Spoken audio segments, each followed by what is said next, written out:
Hello, my name is Roger Greer. I'm a contributor to Northern Slant, and it's a great pleasure to be joined today by the author of the fantastic new book, Secret Life of Special Advisors, Peter Cardwell. Thanks very much for joining us.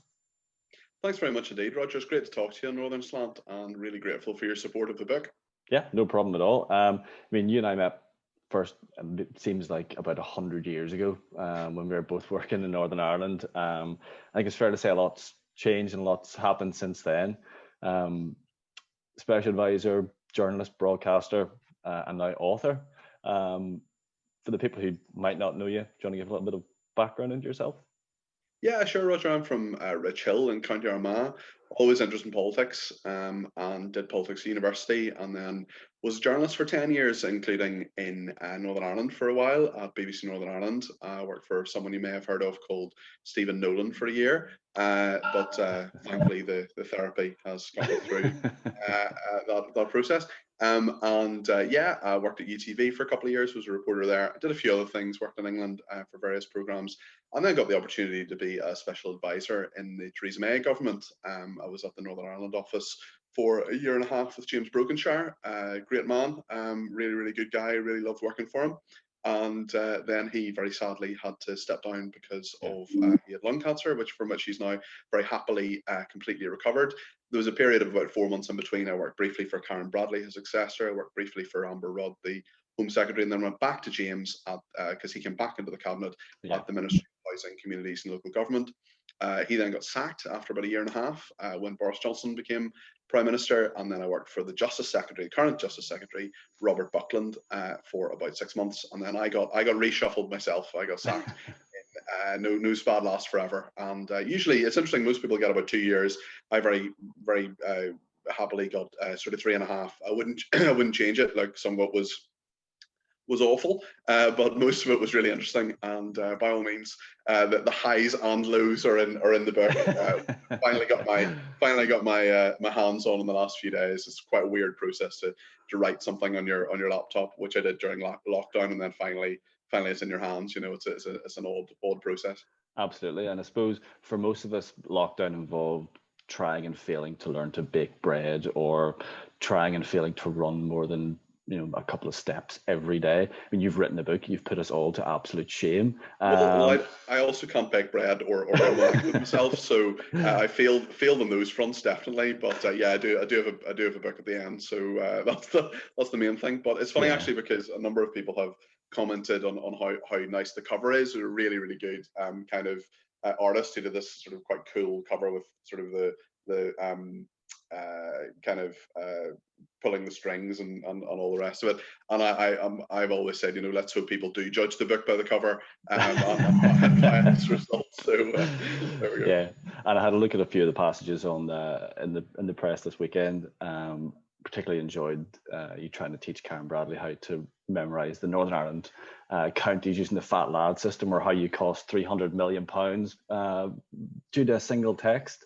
A lot of people love the fat lad thing. I thought it was just something people knew. I thought everybody was taught that at primary school. I don't know. I thought I had a different one, but yeah, memories seem to be flooding back. Of course, for many people, it wouldn't be fat lad; it would be fat dad for Derry Antrim. Down, yeah.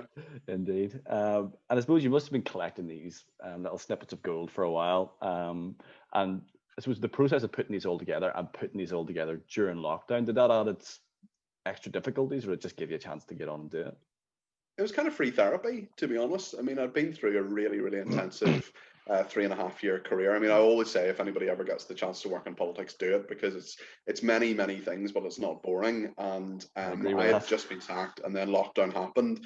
I had literally 3 or 4 weeks of kind of just gathering myself and realizing, what was sort of plotting a course ahead. And that, there is life after politics, and I've been very fortunate to have a number of opportunities as a result. But no, I just had this period of time, I suppose. I think lockdown would have been a lot harder for me, but to have a project, and I'm very kind of methodical. I used to be a very last minute person.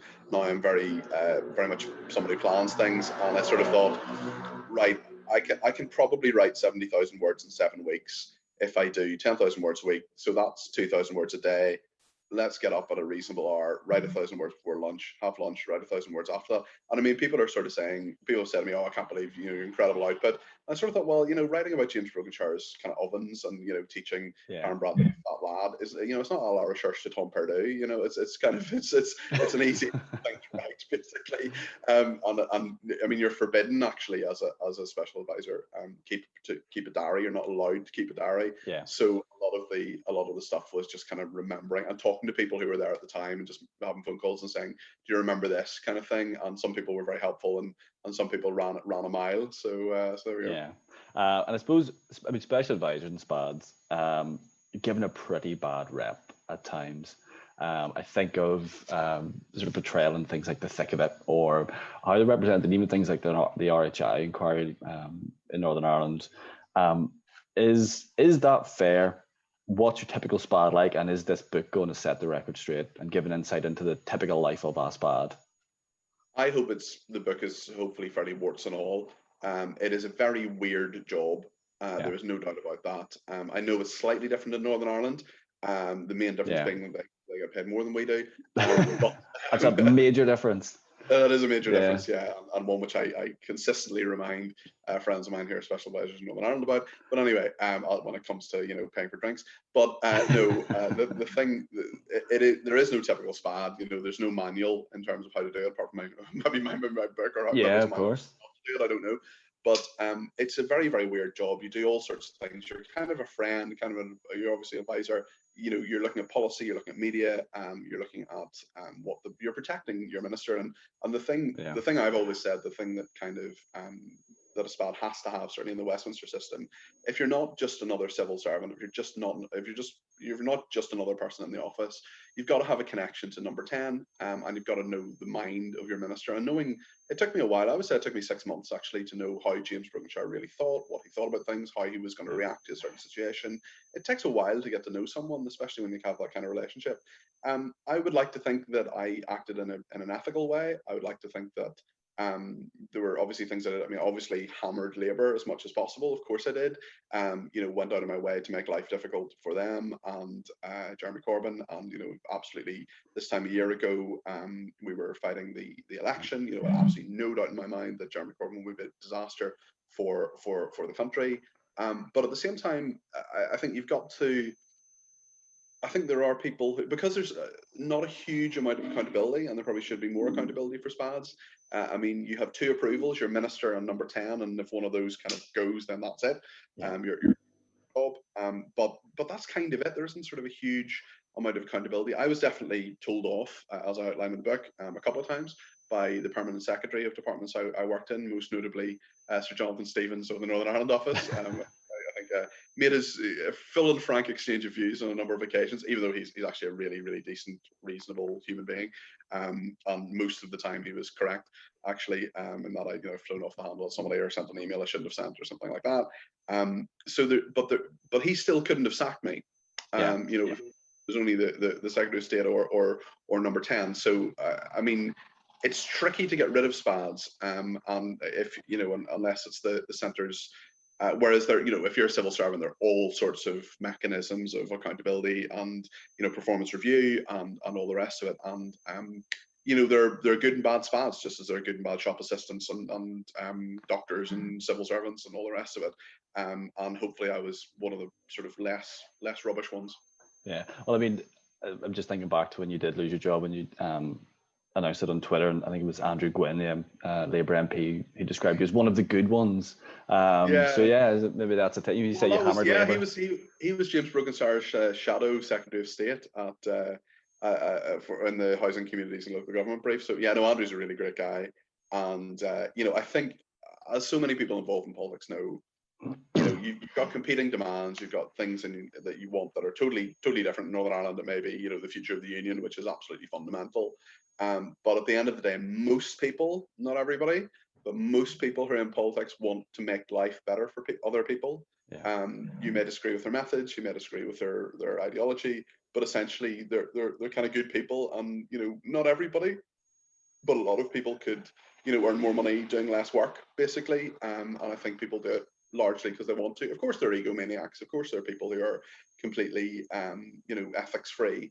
But for every Malcolm Tucker, there's hopefully a sort of Josh Lyman. A Peter Cardwell. Charmer. Yes, indeed. Well, I mean, a couple of days ago we spoke just to try to set up this interview, and I asked you how you were, and you described yourself as being strong and stable, which I thought was a hark back to a golden time, possibly. But I mean, as you say, you were involved in the sort of centre of government for quite a while, quite a difficult time for the UK and Northern Ireland. I mean, what were the most challenging points of doing that, or most challenging parts of the job, and conversely, or what were the most rewarding when doing that? In terms of challenging, obviously Brexit, massive challenge. The result of the 2017 election was disastrous for the Conservative Party. We were anything but strong and stable, and we had, dealing with the DUP in terms of confidence and supply was a totally new dynamic. They were actually generally very good to deal with and quite reasonable, but obviously that put a lot of pressure on how we could do things in the Northern Ireland office. And even whether it was real or perceived, people thought we were too close to them. So that was really interesting in terms of, I mean, the thing with the Northern Ireland office in particular, I mean, nobody says, well, why is the Irish government pro-United Ireland? So my view has always been the Conservative and Unionist Party, which I'm a member, should be a Unionist party and should say it is best that the UK exists and is, a really good union, very successful union. But when you're in a confidence and supply agreement with one of the Northern Ireland Unionist parties, the dynamic changes. Of course it does. So that was very challenging in many ways.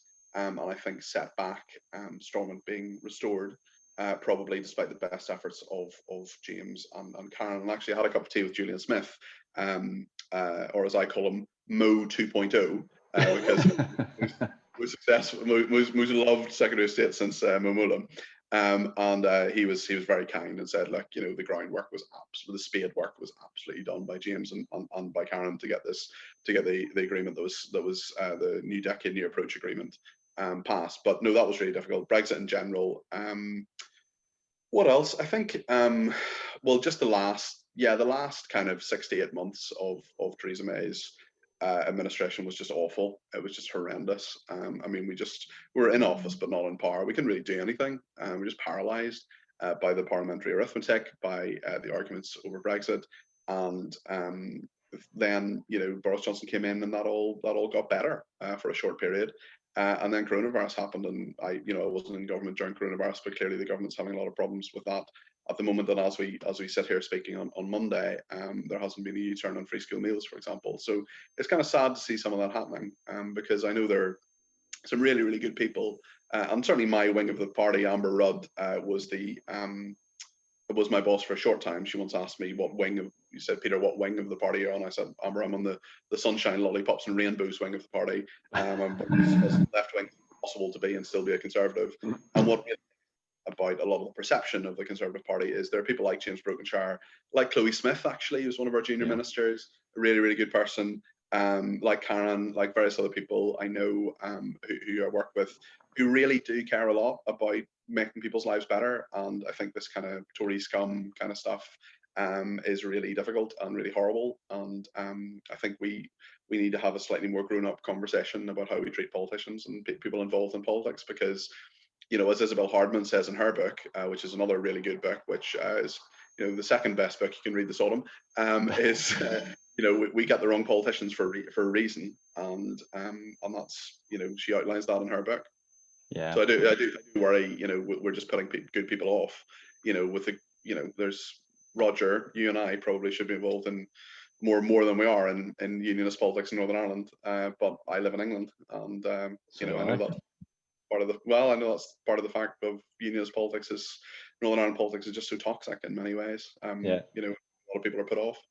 And I suppose one of the things we try to do in our Northern Roots series at Northern Slant is ask, I mean, what do you think when you see Northern Ireland portrayed in the media? Most of the time it's great. I think people are coming around to the Titanic Belfast voted the world's best tourist destination a few years ago. Giant's Causeway. I think there's a lot about Northern Ireland. Game of Thrones has changed the image of many people of Northern Ireland. I think there are some really, really good things. I think 22 years on from the Belfast Agreement, we've got some really good PR, and I hope that the centenary stuff will be positive. It will be outward looking. It will be reminding people of all the good bits of Northern Ireland and reminding people that, you know, we gave the world Mary Peters and Van Morrison and drinking chocolate, for example. So, you know, there are lots of good things. What drives me completely up the wall are, you know, Edmund Poots saying that there's more coronavirus in nationalist areas than unionist areas. I mean, you know, it takes a particular genius to sectarianize, you know, a viral disease. So yeah, that drives me up the wall, and I think people just kind of go, really? I mean, you've got to kind of explain that to some of your you know, English friends. And I mean, I have always thought that to secure the union, if the unionist parties in Northern Ireland were really, really, you know, positive and serious about securing the union, what you would be trying to do is get 100,000 people from Scotland, Wales, and England to move to Northern Ireland, to say, look, we've got great skills, we've got great infrastructure, we've got very good jobs, many in the tech sector, fintech. You know, you'll take a slight hit salary wise, but you'll have a much better quality of life. Low house prices. I'm trying to buy a flat at the moment. You know, you can buy a beautiful house in, you know, in East Belfast for £250,000. Whereas that will get you like nothing in London, or a very, very small flat if you're very lucky. So there are a lot of really, really good things about living in Northern Ireland, to say nothing of just how welcoming people are and how kind people are. And I just think it's just a shame. I think our politics is actually behind where people are. I think most people really don't think day to day in a sectarian way, but still the way the system's set up and the mandatory coalition and the adversarial nature is unfortunately holding us back, even though that was the original mechanism through you know, hard fought to get us over the line in the first place. Yeah, and in a word, are you hopeful for the future of Northern Ireland? Oh, hugely. Yeah, no, I think we're, well, yes. That's in a word. Yes. In that word, yeah. Peter, thanks very much for speaking to us. Really, really appreciate it. It's great to see the extracts of the book out, and I think it's dropping through my door possibly tomorrow. For those who haven't bought it, firstly, absolute shame on you. And secondly, where can we pick it up? You can pick it up on Amazon. The Secret Life of Special Advisors, tiny URL /SpAd book is what I've set up. You can also pick it up on Hive, which is a really good website that supports independent bookshops. So if you pick it up on Hive, it's the same price, and it'll come through your door in the next few days. And I'd love to know what people think about it. If people want to write reviews on Amazon, even a couple of lines really helps. Or if you can tweet me, I'm just at Peter Cardwell. I'd be really interested to hear what people say. I have a deep-seated fear that people don't think I'm funny. And I know people have said the book is funny. So that's been amazing. Yeah, well, I've enjoyed the extract so far and can't wait to read the full thing. Peter, great to speak to you again, and yeah, look forward to speaking to you again soon. All the best. Thanks, Roger. Cheers. Thank you.